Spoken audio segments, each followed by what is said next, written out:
एक भगवान का भक्त था। वो महाराज इतना कंजूस कि लोगों ने व्यंग में ही उसका नाम दानचंद्र रख दिया था। बहुत बड़ा कंजूस व्यक्ति महाराज, इतना बड़ा कंजूस कि अपने बच्चों को 2 रुपए की टॉफी खिलाने के लिए भी सोचता था कि कहीं 2 रुपया ना खर्चा हो जाए। और इतना बड़ा कंजूस था कि कंजूसी में ही महाराज उसने आज तक अपने जीवन में ना कोई दान किया, ना पुण्य किया, ना तो कोई सत्कर्म किया, ना कथा सुनी, ना पूजा सुनी, कुछ नहीं किया। बहुत बड़ा कंजूस व्यक्ति।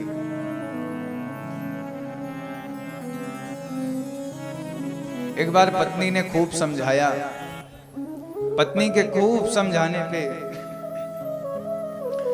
वो बेचारा जो है, पत्नी ने कहा कि अरे माघ का समय चल रहा है, जाकर के गंगा जी में स्नान कराओ, पास में ही गंगा जी हैं। इतना पैसा लेकर के क्या करोगे, कब्र में लेकर के जाओगे? तो दानचंद्र ने बड़े ही मुस्कुराते हुए बोला, दानचंद्र ने कहा कि अरे जाएंगे तो रास्ते में भाड़ा किराया का खर्चा लगेगा, और वहां जाएंगे तो कहीं पंडा मिल गए तो, और पंडा मिल गए तो 1 का 4 पैसा लेंगे तो क्या करेंगे? अब इसी सब परेशानियों के नाते महाराज वो जाए ही ना कहें। फिर भी पत्नी ने खूब डांटा, कहा नहीं आज आपको जाना पड़ेगा, आज आपको जाना है, जाओ नहीं मैं भोजन नहीं दूंगी।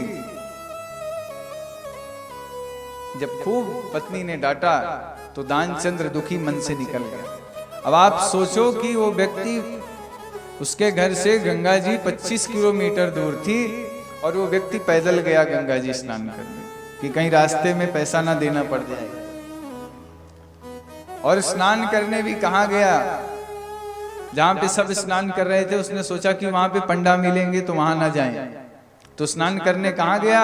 स्नान करने गया मुर्दा घाट। मुर्दा घाट हमेशा खाली, जब घर में कोई सीट खाली होती है तो मुर्दा घाट पे सीट भरी दिखाई देती।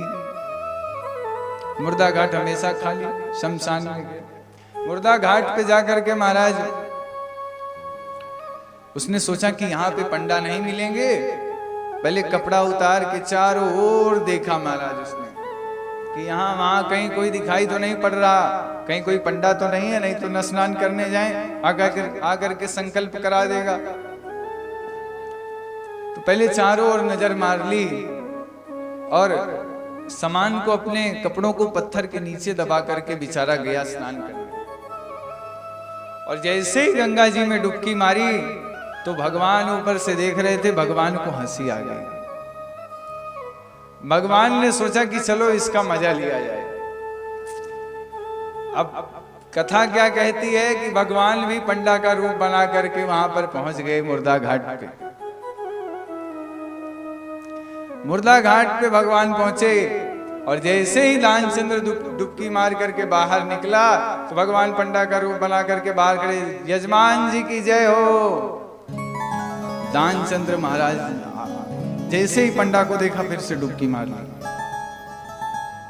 उसने सोचा रे राम, डुबकी मार के ही सांस रोक के अंदर सोचा कि ये कौन पंडा आ गया, मुर्दा घाट भी नहीं छोड़ा इसने। तो बंधुओं, भगवान उसकी प्रतीक्षा करते रहे। भगवान ने सोचा कि कितनी देर तक सांस रोक के अंदर बैठा रहेगा, बाहर तो निकलेगा ही। अब जैसे ही दानचंद्र बाहर आया, दानचंद्र ने कहा कि आप कौन? तो भगवान ने कहा हम पंडा हैं यहाँ के, बड़े ही संतोषी ब्राह्मण हैं। आप जैसे यजमान कोई आते हैं तो हमारे जैसे लोगों की 1-1 साल की भोजन प्रसाद की व्यवस्था करा करके चले जाते हैं। दानचंद्र ने कहा कि राम रे राम, कैसा पंडा, मुर्दा घाट भी नहीं छोड़ा। आप तो हमसे 1 साल कहते हो, हम तो आपके 1 समय की भोजन की भी व्यवस्था नहीं कराएंगे। भगवान को हंसी आ गया। भगवान ने कहा नहीं, आपके पास जो कुछ भी हो आप हमें दे दो। हम ये नहीं कह रहे हैं कि आप हमें पूरा संकल्प कराओ 1 साल के भोजन का।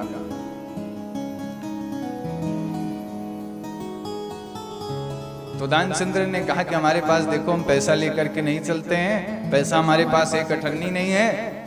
हाँ, हम आपको संकल्प करा सकते हैं उधार आपको दे सकते हैं संकल्प में कि आप हमसे आकर के बाद में ले लेना। भगवान ने कहा राम रे राम, कैसा व्यक्ति है।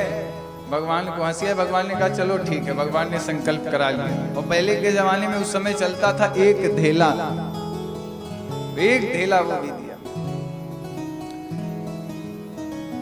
और संकल्प करा करके घर बेचारा आया थका हारा। अपनी पत्नी से कहा कि थोड़ा पानी लेके आओ, आज हमारा दिमाग बहुत टेंशन में है। तो पत्नी एक गिलास पानी लेकर के पहुंची, तब तक बाहर से गेट पीटने की आवाज आई। तो पत्नी जब गेट खोल करके देखी तो वही पंडा भगवान खड़े गेट पे। भगवान ने कहा यजमान जी की जय हो, आपके पति ने हमें कुछ कहा था, एक धेला हमारा उधार किया था, उनसे कह दो पंडा जी आए हैं दे दें।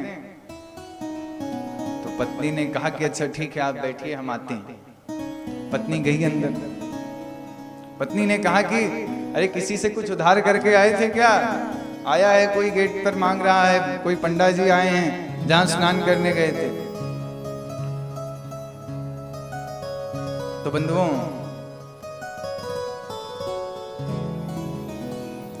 दानचंद्र ने कहा कि कह दो तबीयत नहीं सही है, बीमार पड़ गए हैं, अभी नहीं आ सकते।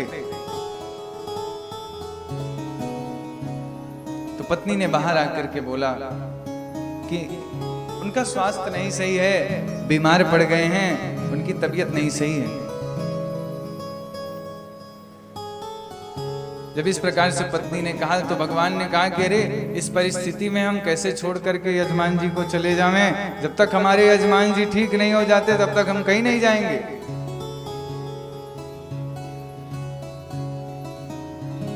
तो दानचंद्र के इस प्रकार के कहने पर, भगवान के पंडा जी के इस प्रकार के कहने पर पत्नी ने आकर के कहा कि वो कह रहे हैं कि जब तक आप ठीक नहीं हो जाओगे तब तक हम यहीं पर रहेंगे और कहीं नहीं जाएंगे अभी।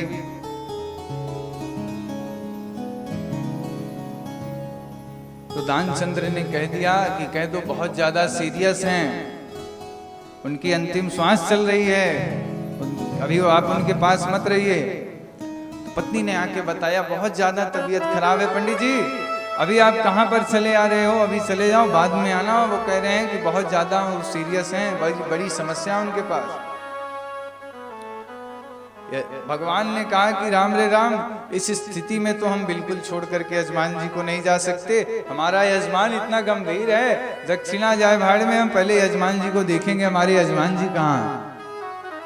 पत्नी ने आकर के बताया कि वो पीछा नहीं छोड़ रहे हैं, वो कहीं नहीं जाने वाले, जो लेन देन किया वो उनको दे दो, परेशान मत करो किसी ब्राह्मण को द्वार पे बुला के।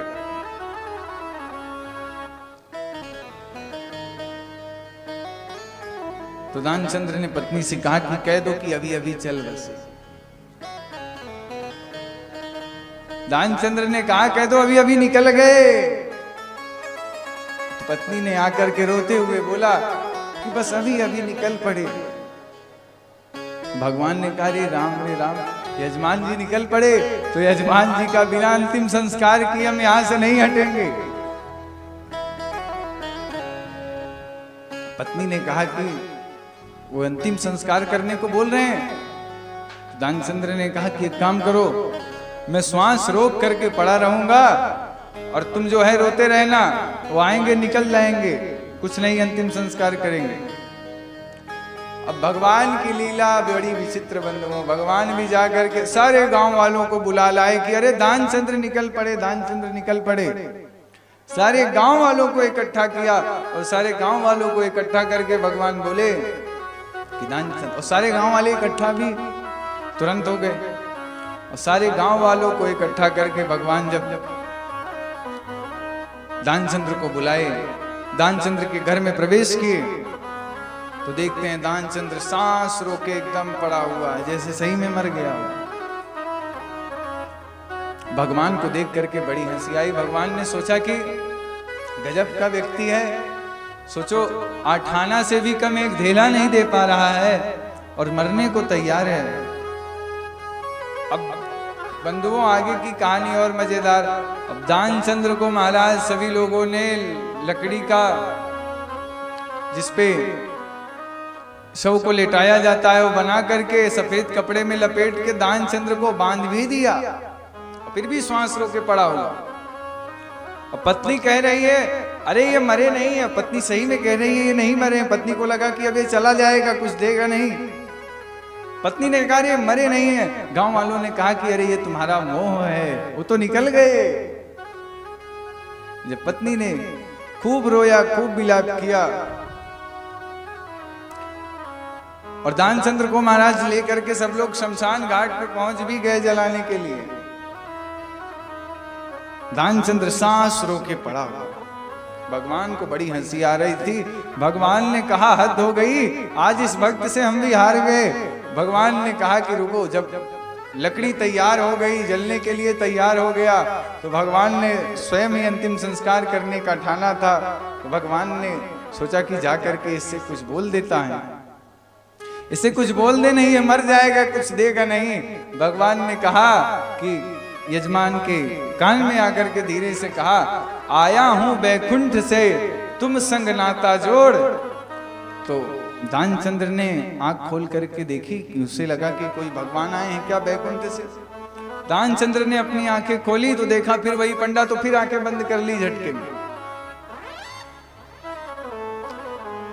भगवान ने कहा रे चिंता मत करो, हम तुमसे कुछ लेंगे नहीं, हम भगवान हैं, तुम्हें जो मांगना हो हमसे मांग लो। तो दानचंद्र ने सोचो बंधुओं कुछ नहीं मांगा, उसने कहा कि जो तुमने एक धोला उधार किया है उसे ही माफ कर दो और हमें कुछ नहीं चाहिए। इस प्रकार के बंधुओं भक्तों से भी प्रभु को हारना पड़ जाता है। कहने का भाव कि भक्तों के लिए हमारे प्रभु, हमारे गिरधर कुछ भी करने को तैयार हैं।